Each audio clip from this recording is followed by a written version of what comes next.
Shalom Bapak Ibu dan saudara-saudari yang terkasih.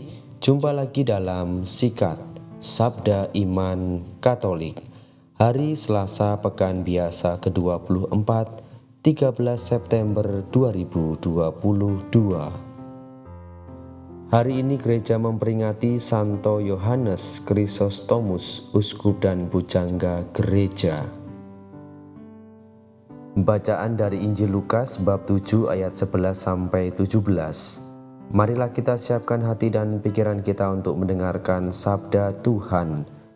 Semoga Tuhan beserta kita sekarang dan selama-lamanya.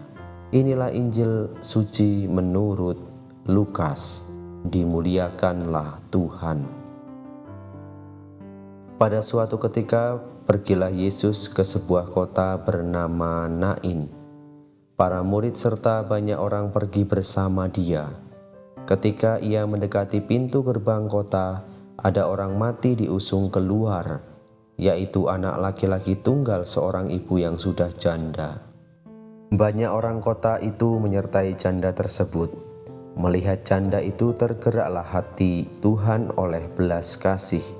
Lalu Tuhan berkata kepadanya, "Jangan menangis." Dihampirinya usungan jenazah itu dan disentuhnya. Maka para pengusung berhenti. Tuhan berkata, "Hai pemuda, aku berkata kepadamu, bangkitlah." Maka bangunlah pemuda itu, duduk dan mulai berbicara. Yesus lalu menyerahkannya kepada ibunya. Semua orang itu ketakutan dan mereka memuliakan Allah sambil berkata, "Seorang nabi besar telah muncul di tengah-tengah kita, dan Allah telah mengunjungi umat-Nya."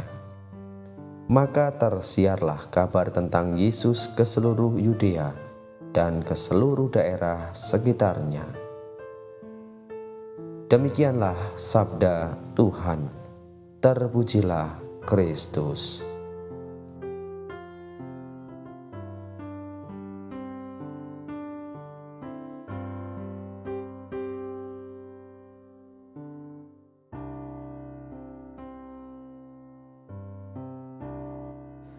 Bapak, Ibu, dan saudara-saudari yang terkasih, para pendengar setia Sikat Sabda Iman Katolik dimanapun Anda berada, salam sehat dan berkah dalam. Bapak, Ibu, dan saudara-saudari yang terkasih dalam Kristus, dalam bacaan Injil yang kita dengarkan pada hari ini, di mana Yesus membangkitkan anak laki-laki janda di Nain. Dalam peristiwa itu di mana Yesus setelah dekat pintu gerbang kota, ada orang mati diusung keluar, yaitu anak laki-laki, anak seorang janda. Dan banyak orang dari kota itu menyertai janda tersebut. Ketika Yesus melihat peristiwa itu, tergeraklah hatinya oleh belas kasihan. Lalu Yesus berkata kepadanya, "Jangan menangis." Yesus menghampiri usungan itu, ia menyentuhnya, dan sedang para pengusung berhenti, ia berkata, "Hai anak muda, aku berkata kepadamu, bangkitlah." Maka bangunlah orang itu dan duduk dan mulai berkata-kata, dan Yesus menyerahkannya kepada ibunya. Semua orang itu ketakutan dan mereka memuliakan Allah sambil berkata, "Seorang nabi besar telah muncul di tengah-tengah kita dan Allah telah melawat umat-Nya." Bapak, Ibu, dan saudara-saudari yang terkasih dalam Kristus, dalam peristiwa ini Yesus membangkitkan anak laki-laki seorang janda di Nain berawal dari kepekaan Yesus terhadap kesedihan, kepedihan yang amat mendalam dari seorang janda yang mempunyai anak laki-laki tunggal meninggal dunia. Kita pasti juga bisa merasakan betapa sedih yang dirasakan oleh ibu janda tersebut. kita lihat bahwa si janda tidak meminta Yesus untuk membangkitkan anaknya. Namun hati Yesus tergerak oleh belas kasihan kepada si janda yang sedang menangis. Gerakan hati Yesus tidak hanya sebatas emosi, melainkan juga mengandung kekuatan dan penuh dalam kata-kata, "Jangan menangis." Yesus tidak hanya berhenti pada kata-kata hiburan, namun Yesus juga bertindak. Yesus menghampiri usungan dan menyentuhnya. Yesus bahkan tidak hanya menyentuh, tetapi Yesus mengucapkan kata-kata dengan penuh kuasa, yaitu, "Hai anak muda, aku berkata kepadamu, bangkitlah." Maka anak tersebut bangun, duduk dan mulai berkata-kata. Bapak, Ibu, dan saudara-saudari yang terkasih dalam Kristus, kata-kata Yesus memang penuh kuasa membuat si janda yang dirundung kesedihan dan kepedihan dapat kembali mengalami sukacita besar serta juga menghidupkan orang yang telah meninggal. Kekuatan dan kuasa Yesus membangkitkan anak laki-laki si janda tidak hanya berdampak pada si janda dan anaknya, tetapi juga pada iman semua orang yang menyaksikan dalam peristiwa tersebut. Apa yang terjadi pada orang-orang yang menyaksikan peristiwa tersebut? Mereka takutan dan memuliakan Allah. Peristiwa Yesus membangkitkan orang mati telah membawa setiap orang kepada pengakuan akan Allah yang hadir di tengah-tengah mereka dan sekaligus menggerakkan mereka untuk memuliakan Allah. Maka melalui Yesus semua orang sungguh mengalami kehadiran Allah dan karyanya yang luar biasa.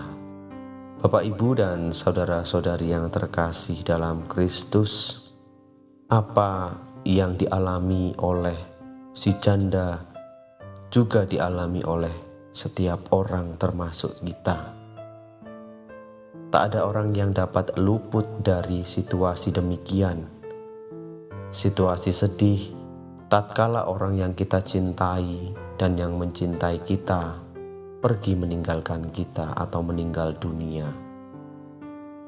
Maka kata-kata Yesus ini sangat penuh dengan makna dan tentunya sumber kekuatan, yaitu jangan menangis.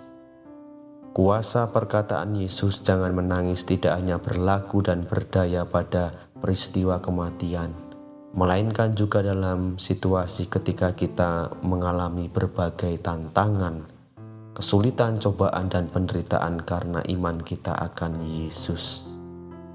Dalam situasi seperti itu, kata-kata Yesus akan menjadi sumber kekuatan, karena Yesus tidak hanya sekedar berkata-kata, melainkan Ia selalu menghampiri, menyentuh, dan membangkitkan kita dari kesedihan, rasa putus asa, dan keterpurukan yang menimpa kita.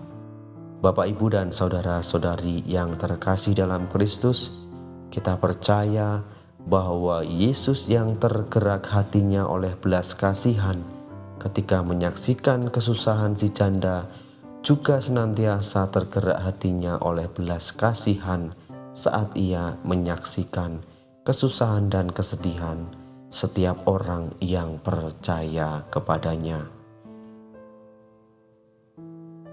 Maka mari Bapak, Ibu, dan saudara-saudari yang terkasih dalam Kristus, kita juga seperti Yesus, yaitu menanamkan sikap belas kasihan kepada orang-orang di sekitar kita.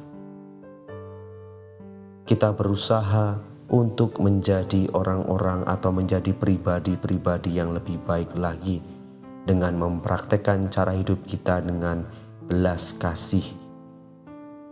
Pada hari ini kita juga memperingati Santo Yohanes Chrysostomus, di mana letak kebijaksanaan dan keindahan Allah itu juga dielu-elukan oleh Santo Yohanes Chrysostomus. Maka mari kita juga belajar dari Santo Yohanes Chrysostomus, sehingga iman kita senantiasa selalu dikuatkan dan diteguhkan dalam menjalani kehidupan kita sehari-hari. Kemuliaan kepada Bapa dan Putra dan Roh Kudus, seperti pada permulaan, sekarang, selalu, dan sepanjang segala abad. Amin.